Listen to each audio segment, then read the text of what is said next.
आइए देखते हैं बैठन मजा आएगा। ए मर्दे पापा तू सुधर बना ही हाँ दोपहर में दारू पिए लगा तला सुबेरे दारू पिए तला साझी का दारू पिए तला आई मुँह जौसा चाचा के भी लेके चली गई हम जा तनी चाची से कहो अम्माई से घरे कहो कहाँ बैठी अच्छा बोलिया मत घर बजा नहीं बोलो ना घर बजा के बोलिया मत तू समझा? हाँ। नहीं तू समझा नहीं। केहू दारू पियोता केहू पानी पियोता A few moments later.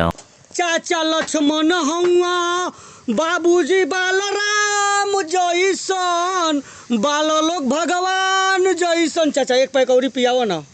बहुत नीचा आदमी एक पैकौड़ी पियावो हौका रखले वालो। हाँ दे इधर मार ली ऊपरे से। बाल लोग भगवान जैसन पूरा दम लगा के पियो लोग।